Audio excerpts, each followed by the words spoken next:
Fala pessoal, bom dia. Pessoal, enquanto a gente está aí nessa onda de corona, vamos aproveitar para continuar o nosso conteúdo normalmente, tá? Então eu vou fazer para essa semana um vídeo, vamos ver se semana que vem a gente retorna a nossa aula presencial.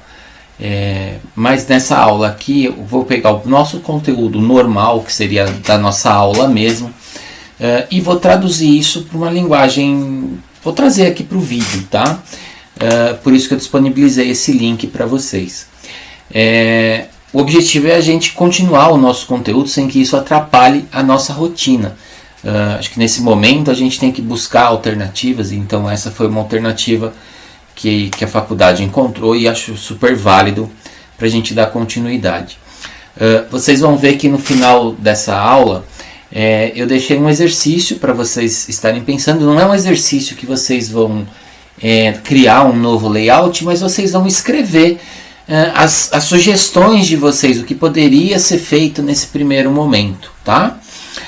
Então, nessa aula de hoje, nós vamos ver um pouquinho do comportamento do consumidor.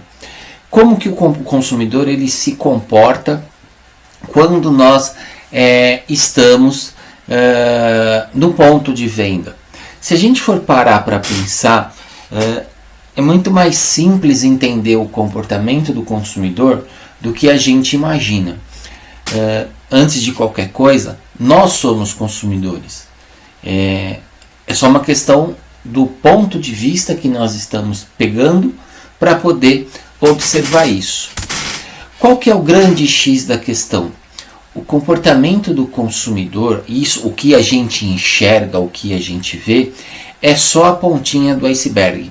Por trás da nossa motivação de chegar no ponto de venda, escolher um produto e levar aquele produto para casa, existe uma série de coisas ali que normalmente acaba passando batido por nós.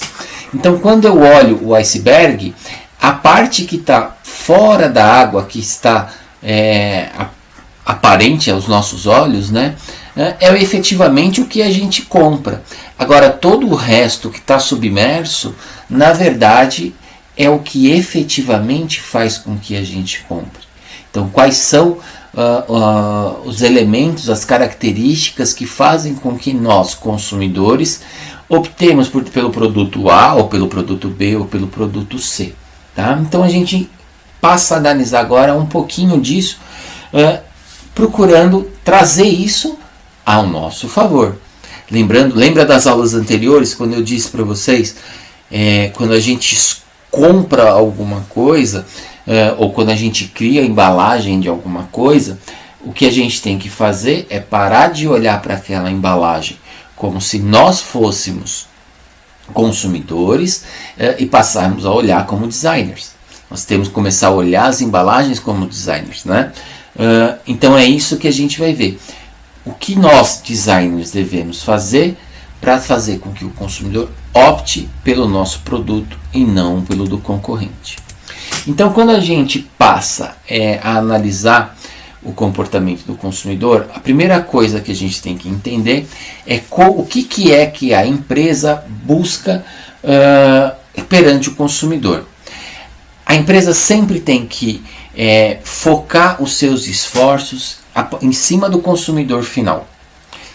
Esse consumidor final pode ser uma pessoa física, pode ser Leandro, usuário, essa empresa pode ser, esse meu cliente, esse meu consumidor pode ser uma outra empresa. Eu posso estar vendendo, sei lá, para Casas Bahia, para Asus, para Samsung, para qualquer empresa que exista no mercado. Então, se eu sou uma empresa, se eu faço um negócio de empresa para empresa, um B2B, o que eu estou fazendo?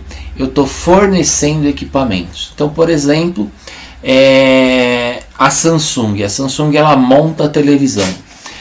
Ótimo. A Samsung fabrica tudo o que ela faz? Não, tem coisas que a Samsung compra diretamente de outros fornecedores.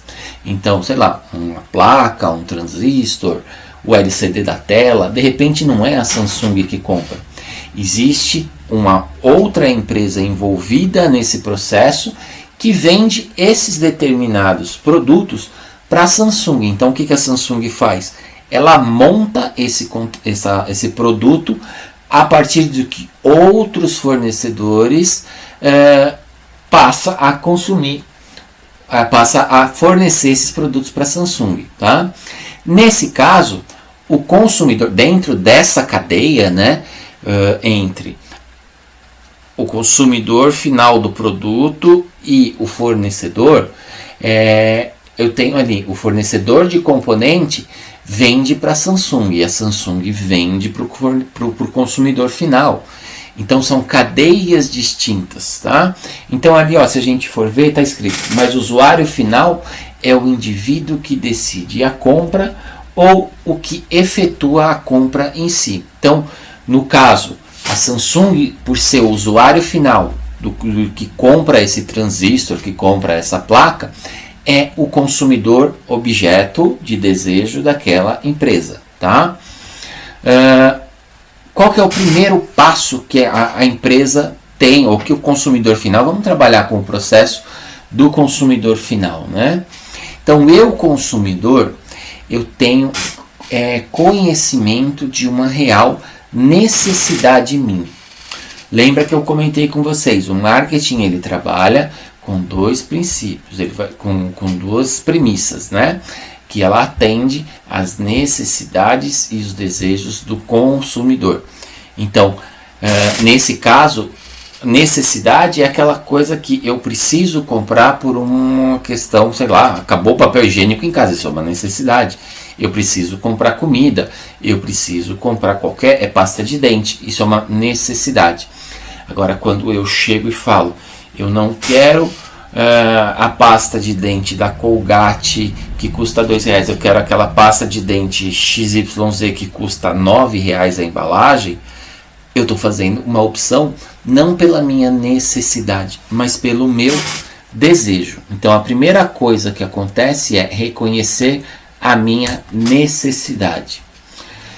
A partir do momento em que eu tenho esta necessidade reconhecida, eu sei que eu vou precisar comprar um determinado produto, eu vou atrás de informações sobre esse produto. Um produto de maior valor, é óbvio que eu vou buscar mais informações. Eu não sou doido de, nossa, preciso comprar um carro. O primeiro carro que eu vejo eu vou e compro.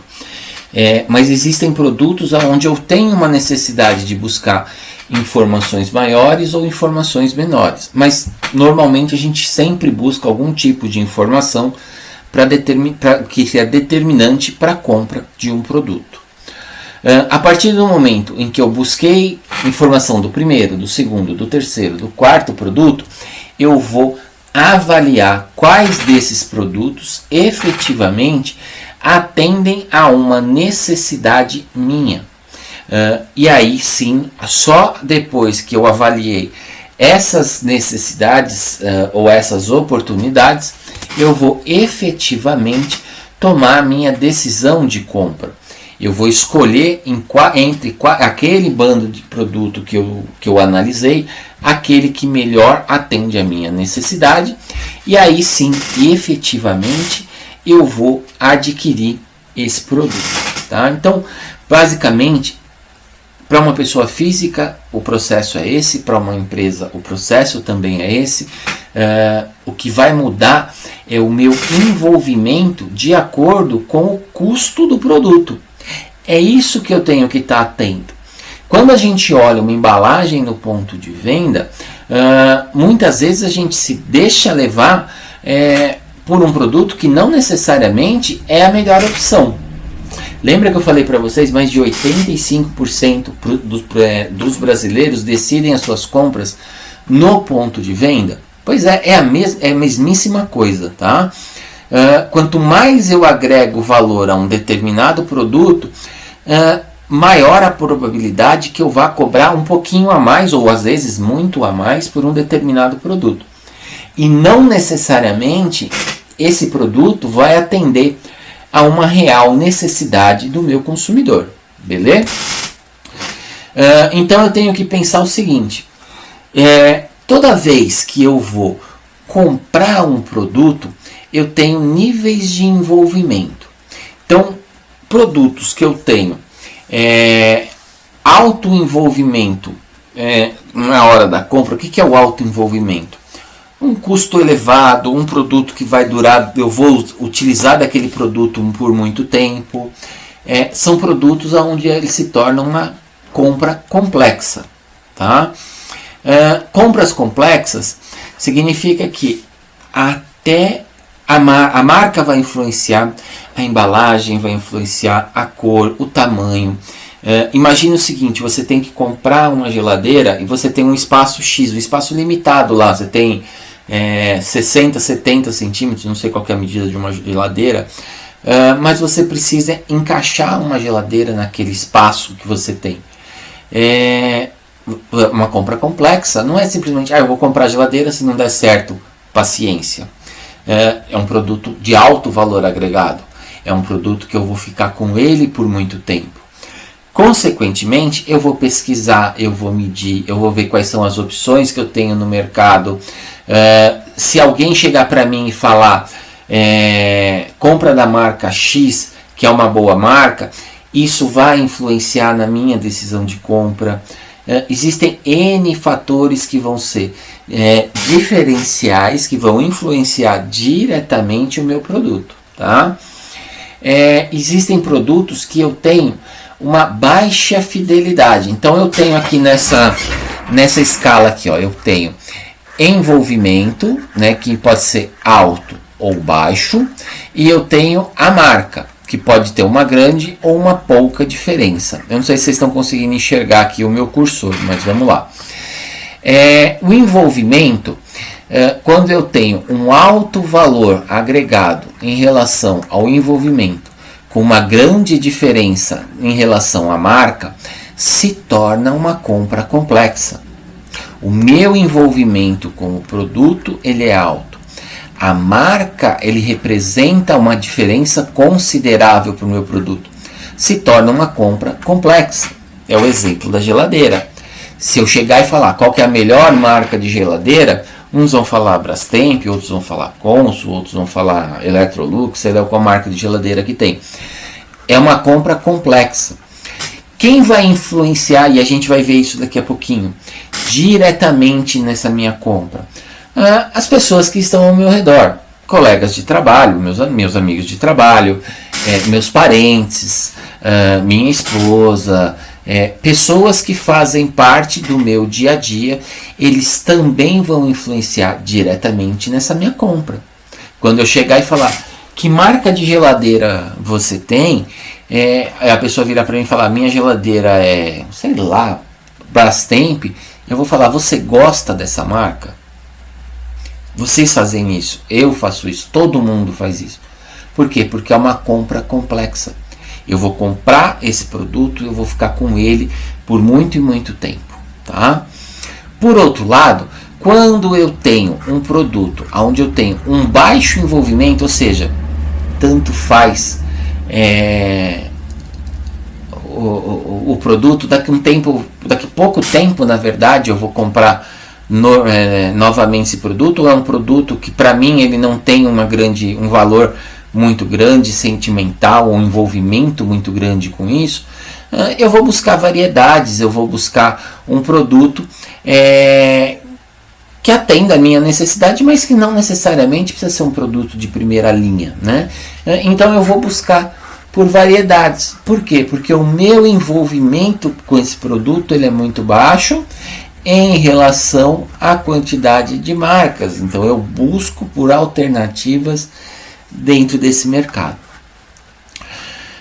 Há uma outra vertente aqui onde eu tenho pouca diferença em relação ao concorrente. Tá? Qual que é o grande X aqui? Se eu tenho pouca diferença de produto e eu tenho um envolvimento alto do meu consumidor com ele, a minha fidelidade se torna baixa. É uma compra que o meu consumidor tanto faz, então o que vier para ele é lucro. Tá? Ele não tem aquela coisa da marca, de estar sempre comprando aquela marca. É uma coisa que para ele é muito corriqueira, sei lá, vai qualquer uma. Né? Vou comprar um produto, cola de papel, cola branca. Qual que é a minha fidelidade? Ela é baixíssima. Normalmente eu vou comprar a mais barata que tem, ou uma marca ali não tão esquisita, que eu nunca ouvi falar, mas não precisa ser aquela marca de cola mais cara do mercado. Tá? E eu tenho aquele produto de compra habitual. O meu envolvimento ele é baixíssimo com aquele produto, eu tenho pouca diferença de marca. Então toda hora eu estou comprando, eu estou me envolvendo novamente naquele processo de compra. Consequentemente a minha fidelidade ela é baixíssima, tudo nela é baixo, meu envolvimento é baixo, minha fidelidade é baixa. Não deu certo dessa vez, mês que vem, semana que vem, amanhã muitas vezes eu tenho que comprar de novo, eu vou e compro outra marca, experimento outra na sequência. Tá? O nível de envolvimento do consumidor no processo de compra, então ele pode ser algo alto, então eu vou comprar uma casa, eu vou comprar um carro, é um alto envolvimento. Né? Eu vou ficar nessa casa por muito tempo, eu vou ficar com esse carro por muito tempo, e o produto de baixo envolvimento é, sei lá, um salgadinho. Tá? Como exemplo disso, a maioria dos alimentos, a não ser que você fale que você vai comprar caviar e champanhe francês, produtos que custam 3, 4 reais, 5 reais, não são produtos que vão influenciar diretamente na minha decisão e não vai causar um efeito devastador se eu comprar errado. Né? Nossa, comprei, até que a gente brincou em aula, nossa, será que a barrinha de cereal de tapioca ela foi boa? Não, mas qual foi o objetivo? Por que você comprou a barrinha de cereal? Não deu certo, o produto era ruim, eu não gostei, não lembro quem foi que comprou, mas não gostei do produto, acabou. Não tem um novo, no máximo vai acontecer, ele não vai comprar novamente. Tá? Então aqui, nesse caso, se vocês olharem para essas duas embalagens, né, eu tenho o mesmo produto, né, praticamente. Qual que qual desses produtos passa maior credibilidade para vocês? Se você é o consumidor, se você chegou no ponto de venda e fala, nossa, eu vou comprar aqui pipoca de canjica, qual dessas embalagens você vai olhar e vai falar qual você compraria? Né? Então, como exemplo disso, né? Se você é um consumidor assíduo do produto, você faz questão de ter um produto de uma boa qualidade. Você vai lá no mercado e fala, eu vou ter que arriscar uma compra. Eu não conheço nem a pipoca doce da Okoshi e nem da Fritop, tá? Como exemplo. Se eu sou um consumidor que eu falo, não, eu quero um produto de qualidade, muito provavelmente eu compre essa daqui. Não pela marca, não por nada, mas pelo fato dele ter uma embalagem que ele sai daquela posição do comum, da embalagem tradicional de pipoca de canjica, e passa a ser uma embalagem gourmet, uma embalagem diferenciada. Isso é agregar valor para o consumidor. Tá? As duas são o mesmo produto no seu preço, mas se uma custar R$2, a outra custa 3. Você fala, mas é R$1 de diferença, Leandro, é muito pouca diferença. Não é muito pouca. Eu estou falando de 50% a mais no custo do produto por conta da embalagem. Já que o meu produto nada mais é do que pipoca de canjica. Então eu passo a agregar valor no meu produto de acordo com aquilo que eu considero melhor. Agora, se você falar, eu tenho R$5 na carteira, eu quero comprar pipoca e eu ainda tenho que pagar, eu não sei quanto é o ônibus, vamos por aqui, então vamos aumentar o preço da pipoca, R$10, né? Eu não sei quanto é o ônibus, São Paulo. Vamos por R$10, eu tenho R$10 na carteira, e eu preciso voltar para casa. Se essa daqui, esse R$1 pode ser a diferença de eu voltar para casa de ônibus ou voltar para casa a pé. Então, consequentemente, eu opto pela mais barata. Ou se é um produto que eu viro e falo, só pipoca de canjica. Para mim, tanto faz CA, CB ou CC. Eu vou na mais barata. Pronto, resolvi o meu problema. Então deu para entender mais ou menos essa diferença entre aquilo que agrega valor para mim e para o meu consumidor? Beleza, então vamos em frente. Em relação, já que eu falei da questão do envolvimento do consumidor, existem 3 fatores que eles vão ser fundamentais na minha tomada de decisão. Os fatores psicológicos, fatores sociais e fatores socioculturais. Fatores psicológicos é a minha motivação. Por exemplo, eu estou com fome. Isso é uma motivação para eu comprar o produto. A minha percepção.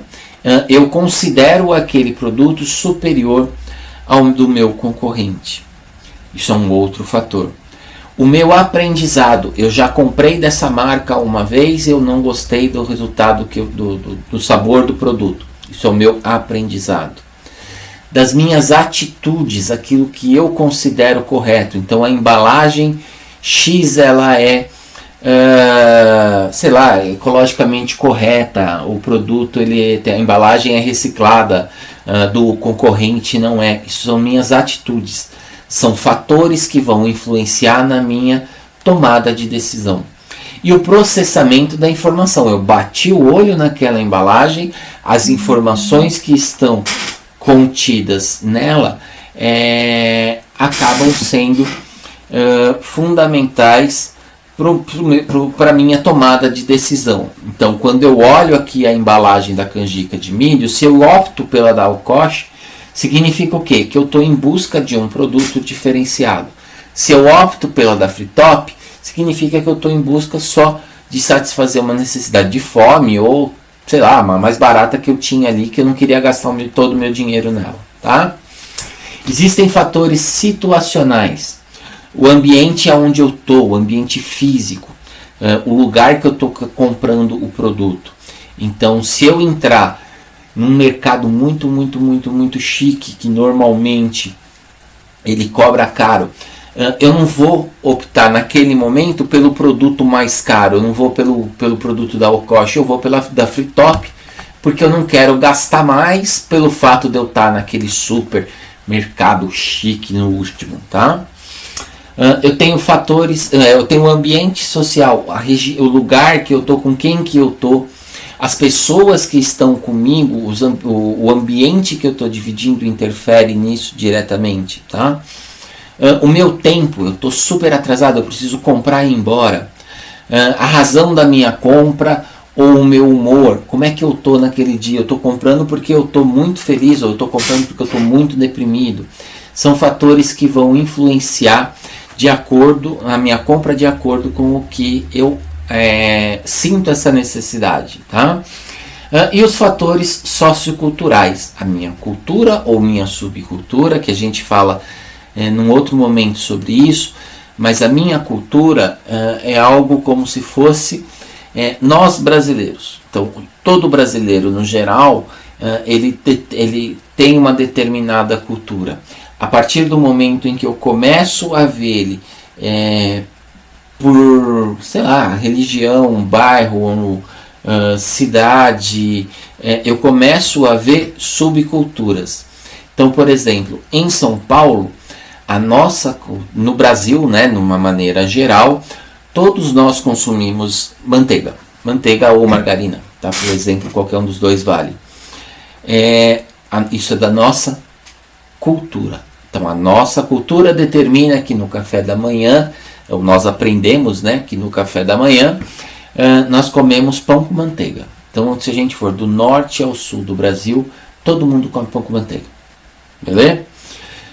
Quando eu chego, quando eu divido isso em região, ou seja, quando eu começo a ver pela subcultura, em São Paulo, na região centro-sul do país, a nossa subcultura diz que a gente guarda a margarina ou a manteiga na geladeira, tá? Já quando eu chego no norte e nordeste, eles guardam a manteiga ou a margarina na pia. Ela fica exposta o tempo todo. O que determina isso? Nossa subcultura, tá? A nossa classe social, eu vou comprar manteiga margarina Qualy ou eu vou comprar manteiga Vigor, meio a meio lá, meio manteiga, meio margarina, que em vez de custar 7 custa 12, tá? A nossa classe social, os nossos grupos de referência ou a nossa família, são os influenciadores que mais influenciam no nosso processo. Por quê? Porque são eles que vão, em mais da metade dos casos, determinar o que efetivamente nós vamos comprar. Aquela perguntinha, né, que eu comentei com vocês da geladeira. Que marca de geladeira você tem? Isso são os nossos grupos de referência, tá?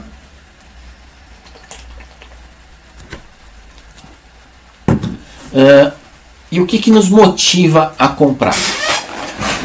Os motivos pessoais, ou seja, aqueles motivos que para mim eles são fundamentais na hora de eu comprar.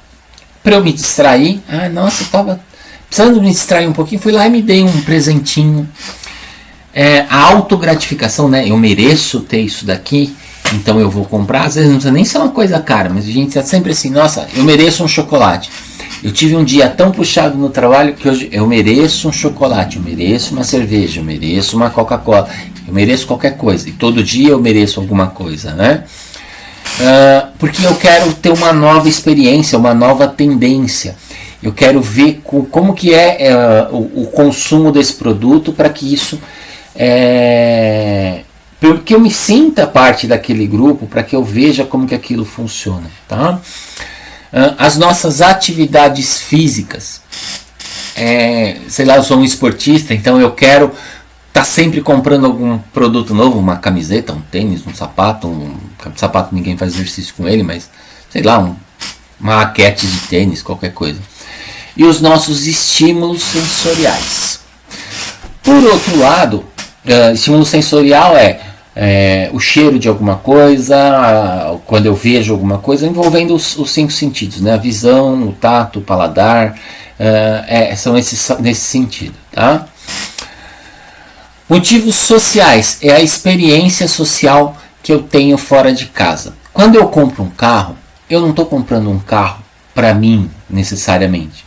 Muitas vezes eu estou comprando o carro para o meu vizinho ficar com aquela dorzinha de cotovelo básica pelo fato de eu ter comprado um carro e ele não, tá? Para que eu possa, de uma certa forma, me comunicar com pessoas que tenham um interesse similar. Eu quero pertencer, nada mais é do que pertencer a um grupo, tá? Demonstrar um certo status e muitas vezes poder barganhar alguma coisa em relação a um amigo, uma posição. Nada mais é do que da forma como eu quero ser visto, como eu quero ser lembrado pelo meu vizinho, pelo meu colega de trabalho, pelo meu próximo e assim por diante, tá? Então os nossos estímulos de compra eles vão ser baseados basicamente em frequência, intensidade e a banalização do estímulo. Frequência é a quantidade de vezes em que o estímulo ele é percebido. Então, se eu for ver uma propaganda, por exemplo, e isso se encaixa bastante nesse caso, né? Eu entro na embalagem ou a propaganda em si, né? Se eu entrar no Carrefour de agora na época de Páscoa, né, eu dou de cara ali na entrada do mercado com aquele monte de ovo exposto. Aquilo é um estímulo de comprar o produto.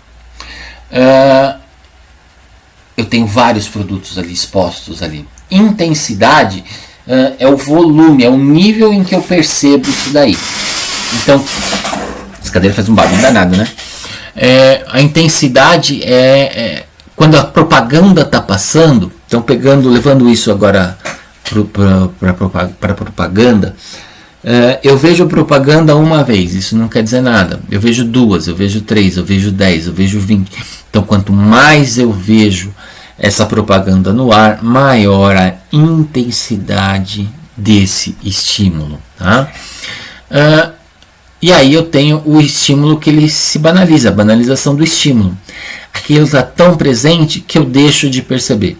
Imagina que você trabalha numa avenida super movimentada. No começo aquele barulho te incomoda, depois aquele barulho vai sumindo, vai sumindo, vai sumindo, até que chega um momento em que você para de ouvir. É a mesma coisa. A banalização do estímulo é isso. Eu exagero tanto naquela percepção, é tanta coisa ali, que eu acabo deixando isso de lado. Tá? Eu vou dar um pause no vídeo e eu vou continuar ele num próximo vídeo. Desculpa, eu vou dar um pause agora e vou dar uma continuação dele no próximo vídeo, tá? Então eu vou colocar esse como vídeo 1 e o próximo como vídeo 2, beleza?